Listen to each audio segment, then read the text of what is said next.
Okay, so good afternoon, everybody. Welcome to the 10th event in the Amsterdam Centre for European Studies Decolonising Europe seminar series.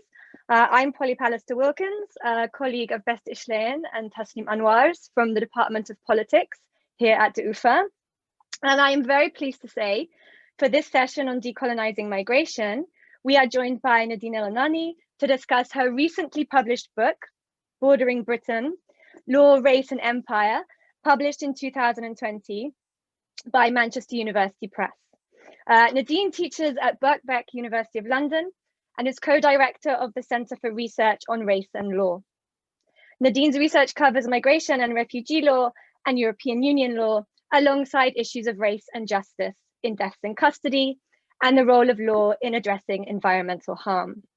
She is the recipient of 2 Leverhulme fellowships, and alongside her academic publications, she has also written for outlets such as The Guardian and the London Review of Books.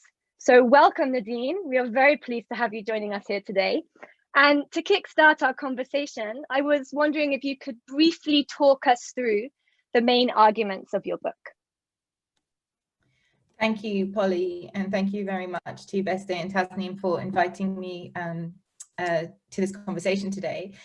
So yeah, the book is aimed at trying to understand Britain as a contemporary colonial space. So to get away from the idea that colonialism, British colonialism, is something that's over, that no longer has a legacy outside and inside Britain.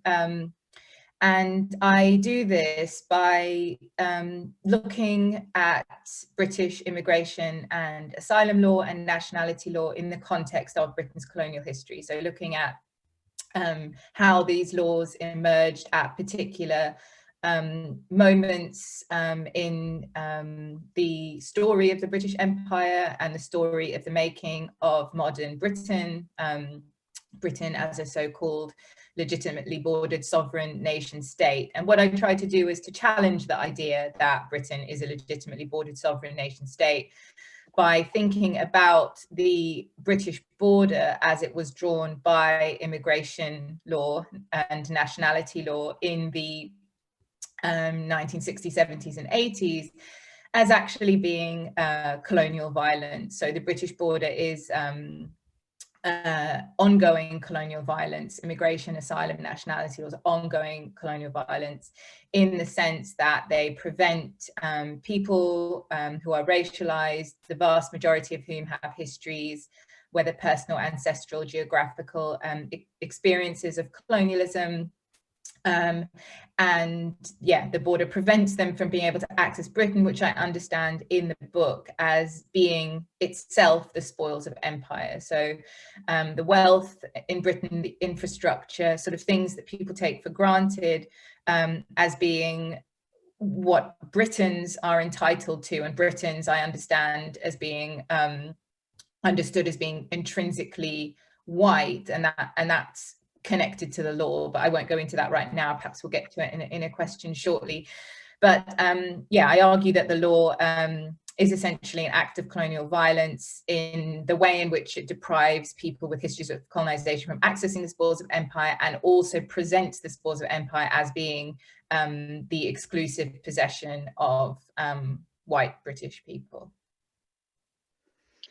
Thank you very much for that. And so, yeah, as you've just outlined for us, one of the main themes in your book is the way in which the law and migration controls are used as a tool for protecting colonial wealth and solidifying white supremacy. But discussions of the role of colonial plunder, extraction, and the oftentimes forced labor of colonized populations in enriching Britain and other colonial powers, alongside the emergence of racializing regimes of immobility, is almost entirely absent in migration studies and how we talk about the policing of inclusion and exclusion. Can you suggest why this is? Yeah, so I mean, that was one of the main reasons I wanted to write this book, was out of a frustration with, in particular, the field of the study of migration in the context of the discipline of law, because in legal study of migration. It's the same issue that you present, that there's very little acknowledgement of the law as being kind of born out of a particular historical and political moment that was a colonial one, that was an imperial one. And instead, sort of the law is taken to have just kind of fallen from the sky and is there to be applied to whatever legal scenario, factual scenario might present itself. And of course, that's traditionally how law is taught in the classroom. You know, law is taken to be neutral, objective, something that can be applied to any fact scenario, and without necessarily having to question its social, political, historical origins. And for me, this is hugely problematic because it skews our understanding of the law as having violent effects, and it also naturalizes and normalizes those violent effects and prevents us from being able to question them and to address them and to understand where they come from. So I felt that a kind of unmasking of the assumption that legal categories are neutral and fair needed doing, and a more sort of honest history of the law and its relationship to colonial violence was required in order to allow us to challenge the fiction that Britain is a legitimately bordered sovereign nation state, and that the spoils of empire are the exclusive possession of white British people. And, you know, of course, when we think about the law and migration studies, I have a lot of sympathy, of course, for, you know, people who are concerned with using the law as a means of ameliorating the situation in relation to how refugees, for instance, are treated. And it's, you know, a lot of my students come to study law with the idea that law is going to help them kind of save the world or kind of do something good.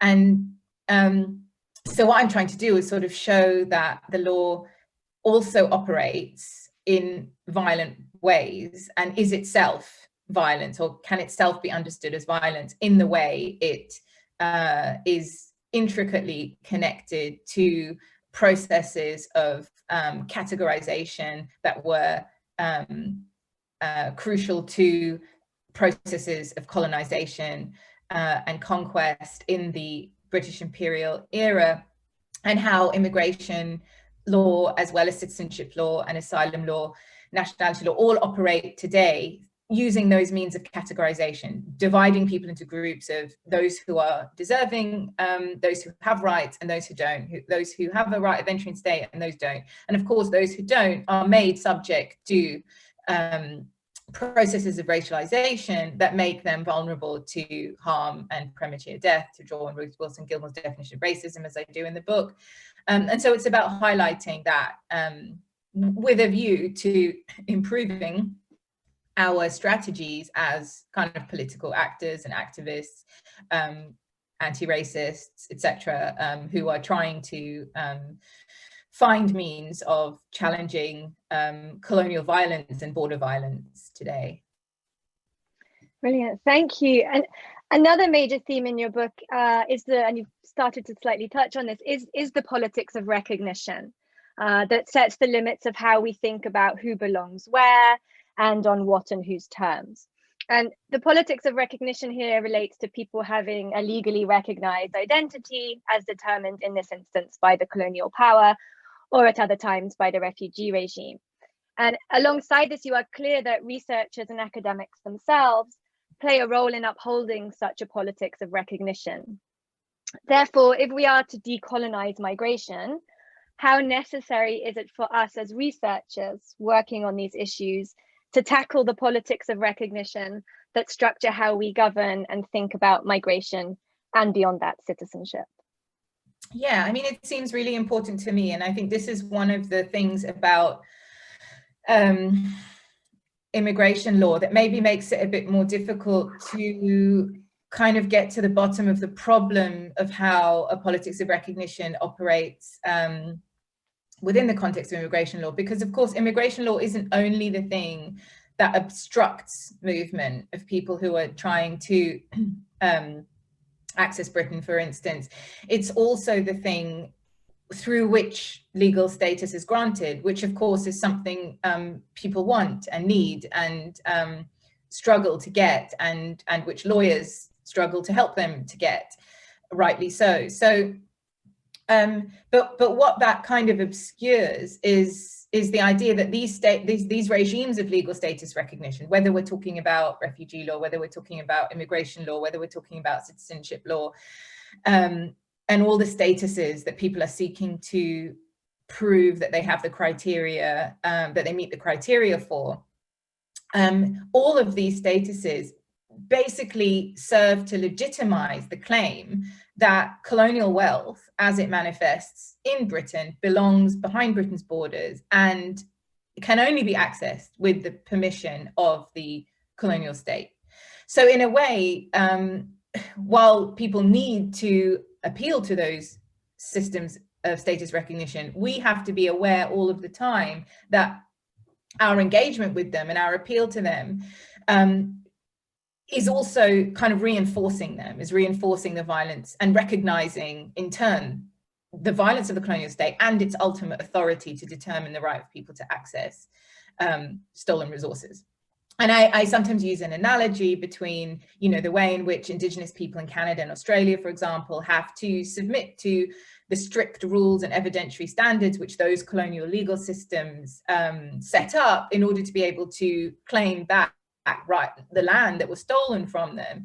In a similar way, people with ancestral or geographical or personal histories of British colonialism also have to submit to British immigration law and the standards, the evidentiary standards required, in order to make a claim for access to resources that were stolen by Britain in the course of colonial conquest.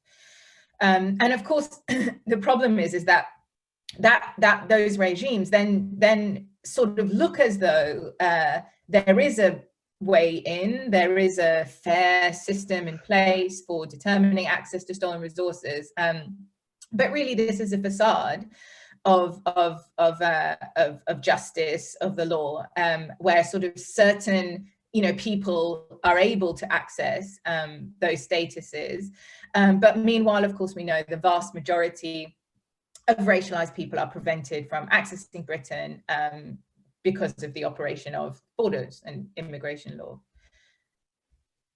Brilliant, thank you. Now for maybe a slightly shorter question. Your book is entitled Bordering Britain and not the United Kingdom. And you're very clear that you do this deliberately. Can you tell us why? Well, there's lots of things I don't like about the terminology of the United Kingdom. I mean, of course, the United Kingdom refers to the royals. It refers to the idea that Britain is a conglomeration of countries, which has a kind of imperial flavor, because of course Northern Ireland is included in that. And so, yeah, what I wanted to do is to avoid that terminology, but also try to get people reading the book to imagine Britain without its colonies, without its imperial history. And so what I'm kind of trying to hint at is that if you try to imagine not the United Kingdom of Great Britain, Northern Ireland, not as a place that had an empire, that still has imperial territories, that that is made up of the wealth that derived from transatlantic slavery and Britain's involvement in that, and also colonial conquest, then actually you can't really imagine United Kingdom at all. You can't imagine Britain. There is no Britain without that history. So I suppose it's a way of, through challenging terminology or using terminology that is maybe less commonly used, it's sort of a push to get people to imagine a Britain without that history. And when you can't, then you realize, oh, okay, now I see what Britain is, not a legitimately bordered sovereign nation state, but actually the spoils of empire, defined not as just what's in the British Museum that should be returned, etc., but as much more broadly about things like you know, healthcare, welfare, relative security, transport infrastructure, access to cultural and educational institutions, but also just, you know, being able to imagine a future for oneself, or dream about a future for oneself, or have a level of psychic freedom in one's own being and life, to imagine, to understand what we are and what we want out of life. You know, all of those things were, you know, damaged and annihilated for populations across the world in the course of colonial conquest. Thank you. So yeah, thinking maybe a bit more about this history of colonial conquest, there is a rich historical discussion in your book about the racial politics of British immigration controls, and the various parliamentary acts that slowly marked out particular communities and populations as problematic, and slowly excised colonized people from Britishness or having a claim on Britain, and thus importantly having access to the imperial wealth that they had generated. And one of the things that stands out in your discussions of these various acts over time, and there are a lot of them, and I encourage everybody to read the book to learn more about them, is the way the exclusion of racialized and colonized subjects was necessary, it was argued time and time again, to tackle racist violence within Britain. So like many of the issues in your book, these arguments are not only found in Britain, but also speak to continuing debates we see across Europe today. For example, in justifying the EU-Turkey statement in 2016. So how much can the logics you uncover in your book be found in other European states or in the European Union more broadly? Yeah, I think it's, I mean, of course, I'm concerned about the European Union and Europe more broadly in the book. That there's a chapter, of course, on Europe, because I am interested in not only, you know, how Britain's colonial history sort of drove it to the position where it was leaving the European Union so recently, or that its population might make such a decision. But I was also interested in imperial legacies of other European Union member states, and how those imperial legacies, much like on a domestic level in Britain, are hidden, are not acknowledged, and the effect of not acknowledging and hiding those histories on lots of things, including border control and the impact of people dying in the Mediterranean, trapped on Greek islands, etc. But also in relation to whether European member states are capable of tackling rising authoritarianism, fascism, racism, and all the rising nationalism. So I talk about the way in which the European Union can really be seen, if we look at the history of its formation, not as it's presented in the textbooks, which I'm very familiar with as someone who's taught European Union law for many years, not as simply an organization that was established to kind of ensure that there was everlasting peace within Europe through a system of economic interdependence, but actually, much like Britain, passed laws which in the 60s, 70s, 80s, at a time when its empire was facing defeat, passed laws to kind of pull up the drawbridge and retaliate against successful independence movements in its colonies. So much like Britain sort of behaved in that way, the European member states were essentially pooling their resources in much the same way and closing ranks in a context in which European colonialism more broadly was being defeated across the world. And, you know, the European Union tolerated Britain's ongoing imperial configuration insofar as it didn't threaten the European Union project. And of course, European member states all had their own colonies. These were not nations coming together, these were empires coming together. So the European Union has its origins in imperial violence and conquest, something which is never acknowledged, has never been acknowledged, and continues to have ramifications today, including like some of the things that you mentioned about the difficulties in tackling racism. The legacies of colonialism include, first and foremost, systems of white supremacy and racism, which are rife not only in Britain, but in every corner of the world, not only in Britain and Europe, but in every corner of the world. Even those not directly touched by colonialism, nowhere has been untouched by the legacy of racism. Fantastic. Thank you very much. Just to remind everybody that they can leave their questions in the Q&A box. And we have one question here by TK. And they want to know whether or not the spoils of empire technically extend to the entire Western world and not just Britain, and if all these countries behave similarly when it comes to their borders. And if so, how would you reconcile the arguments that are made justifying national sovereignty and the right of countries to control who crosses their borders and the legacy of colonialism? Yeah, so I mean, yes, I do think that the argument that I make in relation to Britain can be extended to other former European empires. Absolutely. I mean, different European countries have different approaches to their imperial histories. Some are a bit more honest than others, but in the vast majority of cases, there's very little attempt to make reparations, to pay reparations, or to acknowledge the truth of the violence. And where sort of where it tends to sort of end is, okay, we'll return a particular cultural object that's in a museum that ought to be returned to whoever it was stolen from. So that's kind of the limits of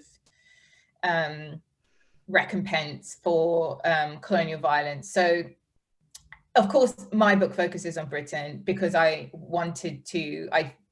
make the point to British people to kind of pay attention to the ongoing colonial configuration of Britain, because I was concerned to see all kinds of colonial violence taking place in Britain, but not being understood in the context of Britain's colonial history. So not just in terms of people trying to seek access to Britain, but also things like the Grenfell Tower fire, things like the Windrush scandal, just the way in which racialized people in Britain, including disproportionate deaths in custody of Black people, the way in which people who are racialized in Britain are disproportionately made vulnerable to harm, premature deaths systematically in Britain. So that was what that was kind of the political or anti-racist activist driving force behind the book, was to make this point and challenge those mythologies around empire specific to Britain. But I think that the arguments can extend in similar ways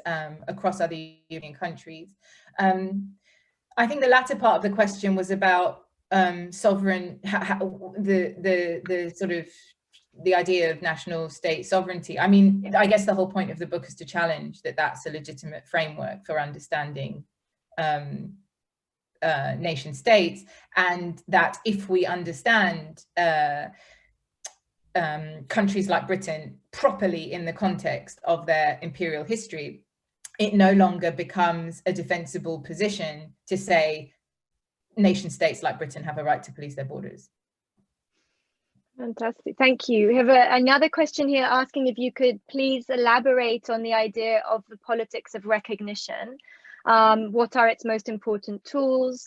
Are there other fields these politics of recognition could be applied to, other than granting access to a country and its colonial wealth? Yeah, I mean, of course, I'm critical of the way in which the politics of recognition operates in the context of immigration law. And just to give an example, when most of you, I guess, will have heard of the Windrush scandal in Britain, where essentially a whole series of policies were passed which denied people who'd been in Britain for a very long time and had arrived in Britain following legislation that was passed in the 1940s, essentially making people who were British subjects, giving them essentially a right to come to Britain. These policies made it very difficult for people to access basic services like healthcare. People lost their jobs, people couldn't access social security, people couldn't access housing. Essentially, they were told, if you can't prove you have a right to be here, then you can't do basic things like rent a home or have healthcare. So what happened is the Windrush generation, the people who arrived after the war in Britain, many of them suddenly found themselves said, well, if you can't prove you're a British citizen, then you don't have then you don't have a right to all of these things. And people were deported, people died waiting for healthcare.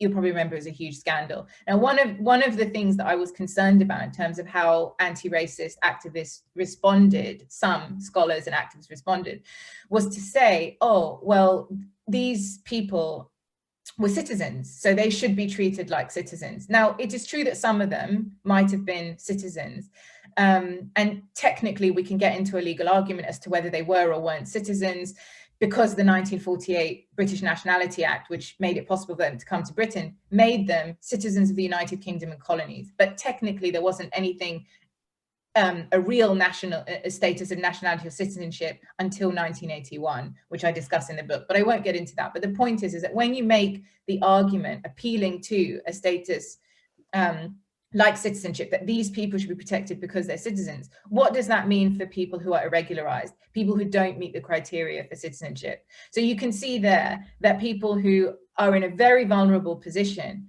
are suffering as a result of the same laws that are being argued against, the hostile environment policy and the legislation that was passed to roll out those policies.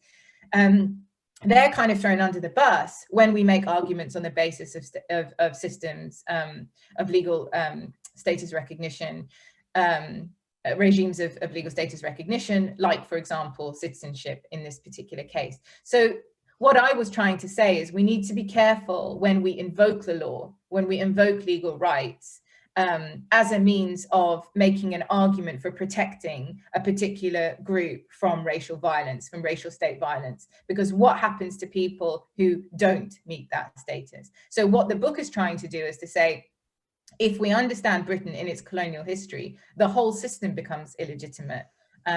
These regimes of legal status recognition end up reinforcing and appealing to them, ends up reinforcing the idea that Britain is a legitimately bordered sovereign nation state, and that British people, white British people, get to police that national project and say who has a right to access colonial spoils and who doesn't.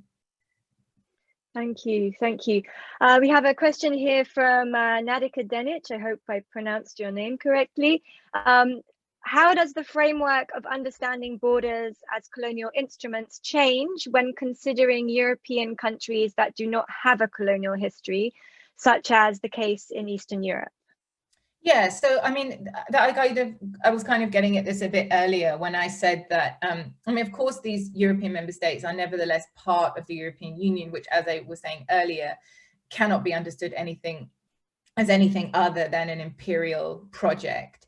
And so they're still complicit in that project, beneficiaries of that project. And certainly complicit in the imperial ways in which the European Union functions today, or call them neo-imperial if you want, if you don't want to use the terminology of colonial because they didn't have a colonial history in that sense. They nevertheless are involved in a neo-colonial project. That's one thing. And then the other thing that I would say is that I was saying earlier about how even countries that don't have specific colonial histories have been affected by the legacy of racism. So notions of white supremacy, systems of white supremacy are found across the world, whether we're talking in terms of legal or other institutional ways, or even cultural ways across the world. And so no country in the European Union has escaped kind of having a system of white supremacy in place. Fantastic. We have another question here from Elisa Pascucci. She wants to know, could you elaborate on how you use the concept of state racial terror in your book, and how it relates to migration law? Yeah, I don't use I don't elaborate on the concept very much. I use it, and it's a concept that I borrowed from Shireen Razak, actually, who is very strict, and I think rightly so, in talking about state racial terror rather than state racial violence, because she considers that what we're actually talking about is terror, not violence. And so, you know, I'd encourage you, if you're interested in that concept, to read her work, because it's not actually something that I developed in the book, although I use that terminology because I agree with Shireen Razak that what we're talking about is state racial terror. So the scale of violence and the effects of that violence is suggested in the language that I use, I suppose. Fantastic. We have another question here saying that your book challenges the Eurocentric. Actually, it's a question from Besta Schlein. She would like to ask you a question. She's asking that your book challenges the Eurocentric narrative that migration regimes first emerged in Europe and then diffused to other geographies. You give many examples from history which show very well that present practices in Europe developed in reaction to migration and border practices adopted by Commonwealth countries and the empire, and that they tried to, it's a very long question, Besta, and that the empire tried hard to challenge these practices with the goal of keeping the empire and imperial subjects together. When did it become clear to the metropole that these efforts were no longer effective and led to policies to seal off the island as a bounded space? Yeah, that's a great question, and one that I spend a long time on in the book. And yeah, Britain avoided passing immigration legislation preventing its racialized subjects, its Commonwealth citizens, Commonwealth citizens and its racialized colonial subjects from coming to Britain for a long time. And actually, what it wanted to do, and what the 1948 British Nationality Act that I talked about earlier wanted to do, was to actually send out a very strong signal that the empire was stable, strong, together, unified. And it did that in 1948. It created that status of citizenship of United Kingdom and colonies, essentially rolling out this status across the whole empire as a kind of show of symbolic strength of the empire, because at that time Canada was making its own moves of passing legislation that would define Canadian citizenship separate from British subjecthood. And this was seen as a threat to the empire. Britain was concerned about the weakening of its empire and its position of global dominance. So it passed this legislation where it said, you know, everyone is a British subject, is citizen of the United Kingdom and colonies. It didn't mean very much, and even in Parliament at the time, you know, the discussion, people were saying, some parliamentarians were concerned about the Republican flavour of the term citizenship, and essentially that was, you know, they were reassured, being told that no, this is just a kind of, it's the same as British subjecthood. On no way is this, but you know, we're dropping the terminology subjecthood because it's sort of a bit offensive. It suggests inferiority, etc. of subjects. So, you know, that was the discussion that went on. And of course, after that legislation, it did, although it wasn't immigration legislation, and at that time it was passed, it wasn't countenanced even for a minute that it might lead to people traveling to Britain, because at that time the movement from Britain was outward. So white British subjects were going to populate the colonies, and that was the movement that was taking place, which of course was encouraged by Britain. There wasn't movement towards Britain, and so this legislation was not immigration legislation, but it did have immigration consequences. And after 1948, as we know, the Windrush, etc., there were arrivals of people who were fleeing places that had been totally destroyed by colonialism, and people were looking for work and opportunities in Britain, and of course using their rights that were set out in that legislation. This came as a total shock to British rulers and people. People couldn't believe that people were arriving, and this is important because at that point the British government didn't want to pass legislation banning that movement, because if it did that, then that would it would sort of reveal the lie that the British Empire was not this unified place where everyone was treated equally and everyone had the same rights. It would prove that actually it's a white supremacist structure, which of course is what it was. But the British government did everything it possibly could to try to stop that movement, including putting pressure on dependency governments, making life extremely difficult for people who arrived, not passing legislation banning racism, not providing for in any way people who arrived. You know, people had to rely on social networks, family networks to be able to survive. It's a total lie that people were encouraged or invited to come to Britain. It is true that some institutions and workplaces saw this legislation, used it as an opportunity after the war to put in place work schemes, but that was not encouraged by the government. But then, of course, as the empire began to weaken, as independence movements were successful, essentially Britain knew it needed to retaliate and to pull up the drawbridge, because once it saw its possessions kind of slipping away, it certainly didn't want people to come and access what it had stolen from them. And that's obviously putting it crudely, but essentially, if you look at the parliamentary papers from the time, Britain is looking towards the European Union.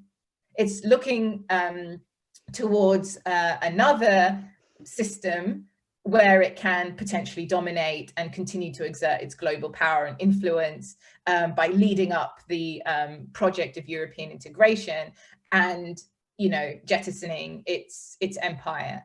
And that's when, in the 1960s and 70s, Britain passes immigration legislation. And crucially, of course, the government invents this concept of patriality, which says that only those born in Britain or with a parent born in Britain can come to Britain, have a right of entry and stay in Britain. And in 1971, when that legislation was passed, a person born in Britain was 98% likely to be white. So you can see there that how racism is written into the law. It doesn't say you can only come here if you're white, but the effect is that the effect is racial exclusion and a writing into the law the idea that people who are allowed to be in Britain are white people. People have permission to be in Britain are white people. And that was continued with the 1981 British Nationality Act, which tied the concept of patriality to the concept of British citizenship, saying if you're a patrial, then you are a British citizen. So again, you see how Britishness becomes commensurate with whiteness through that legislation. And I appreciate that question because it got me to think about the law. Fantastic question. Yeah, fantastic. I think we have time for one or two more questions. There's a question here, and actually it's speaking to something that I was hoping we could actually end the conversation with today. But there's a question here from Mark, and he would like to know what you think is the best approach to targeting and dismantling the border regime as individuals wanting to make a difference outside of the academic world. I mean, it's a question for activism. Or... Yeah, I mean, it's a difficult question. I think because it depends on wherever you are. And what I would say is get involved in local campaigns. I mean, you know, here in Britain, we have anti-raids networks. We have organizations that are that support people who are detained in immigration detention, people who are subject to deportation, enabling them to be connected with lawyers and legal advice. So there's all kinds of organizations that people can get involved in, but of course it's locally dependent. And I think that's what I would encourage you to do. And I think the book I mean, there is some, I do in the final chapter of the book talk a bit about how what I say in the book might influence the way in which we organize together in the service of anti-racism, in the service of countering border violence. And a lot of it is around, in the way I talk about it, is around changing how we use language, how we, you know, be careful around the categories that we appeal to when we're making arguments, like I was talking about in relation to Windrush earlier. Thinking about, you know, conceptualizing irregularized migration as anti-colonial resistance.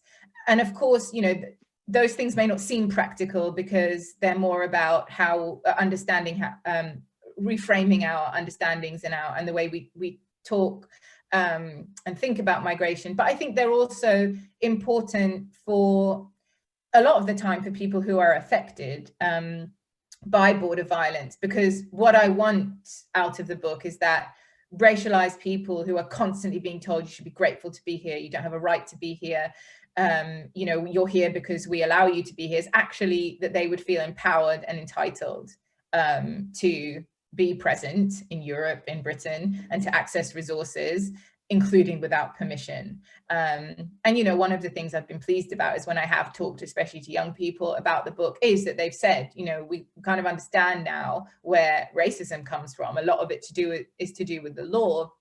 And we also feel like, yeah, you know, my ancestors essentially built this country, and no one has a right to tell me that I should be grateful or that I can't put a foot wrong or I'll be kicked out, etc., etc. So, and I think that when you change, when that changes inside you, when you begin to feel deserving, when you begin to be able to challenge the way in which you're constantly made to feel that you don't belong, you know, that empowers you then to have courage, essentially, to act, to get involved, to demand, and I think that's the other side of what the book does.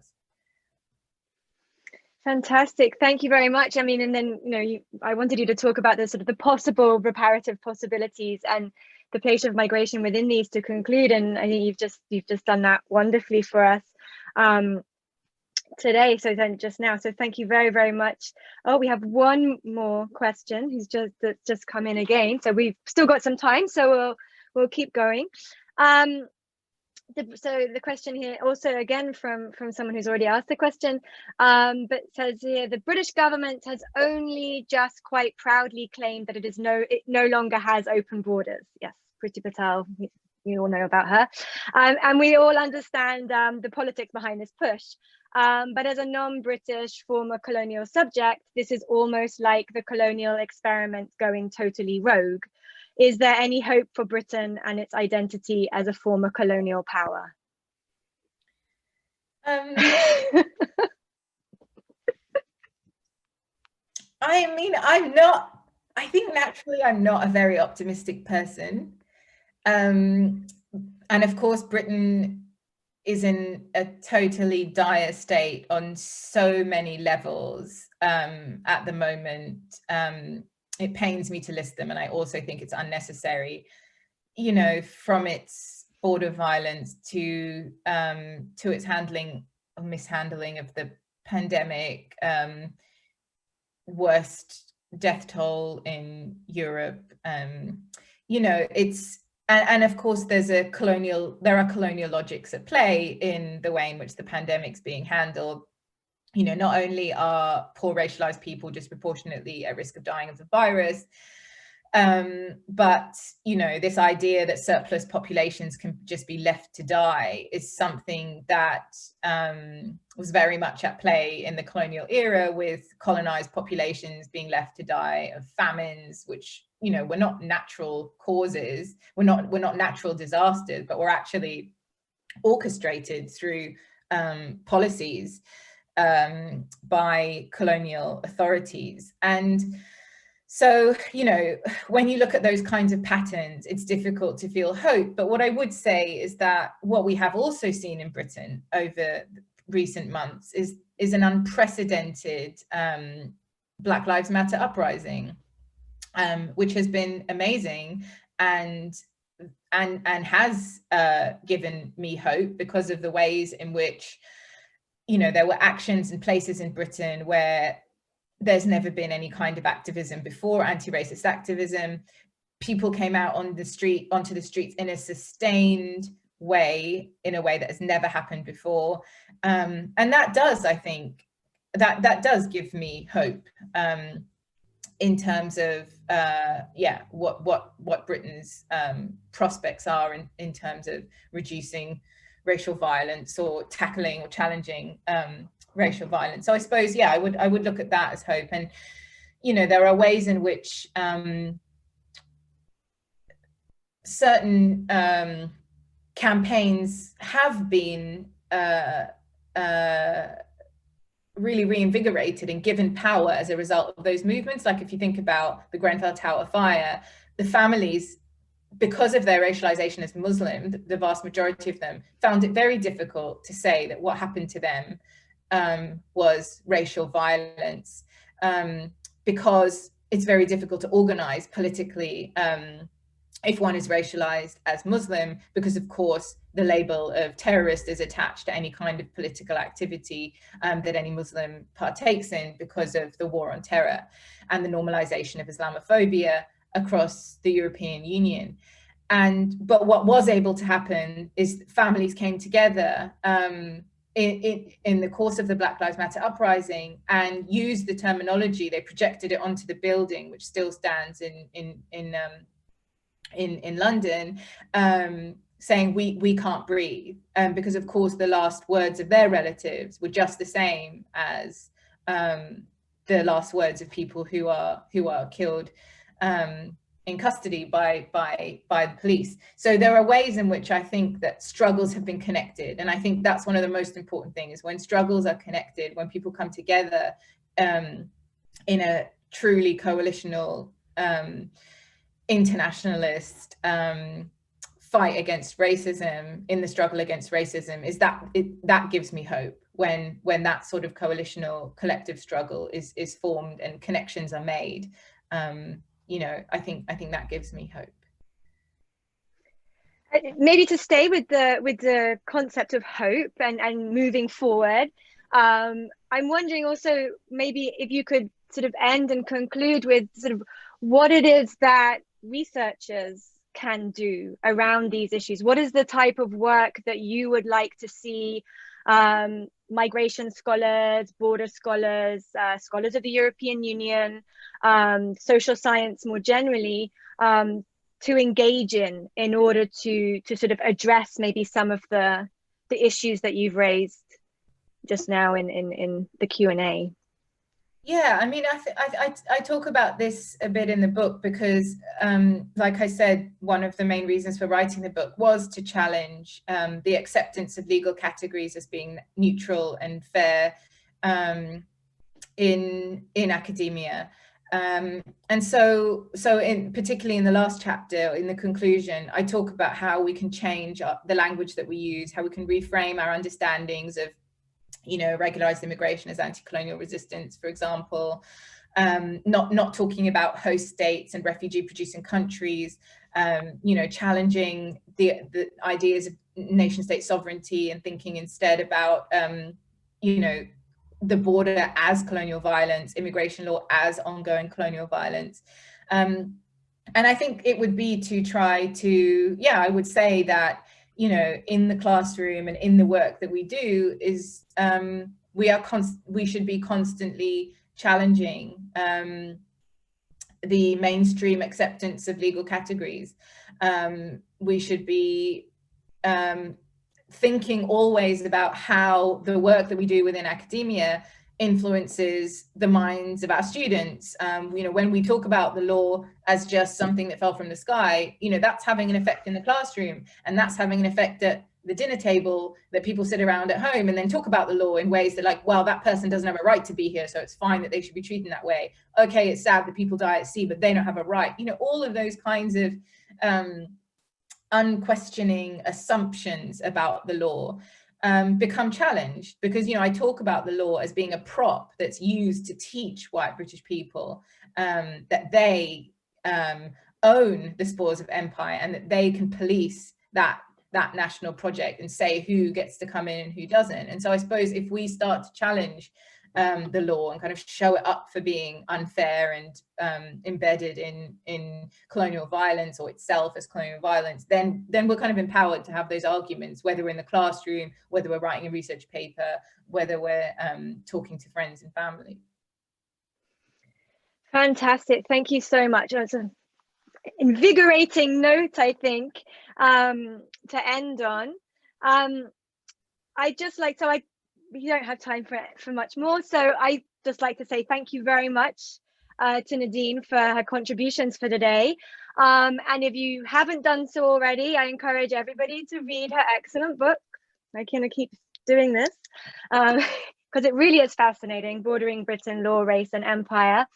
And finally, I also want to finish by saying, please join us again on Wednesday, December the 2nd at 1600 Central European time for our next event on decolonizing humanitarianism, where we will be joined by Dr. Farhana Sultana from the Syracuse University and Dr. Tobias Denskus from Malmö University.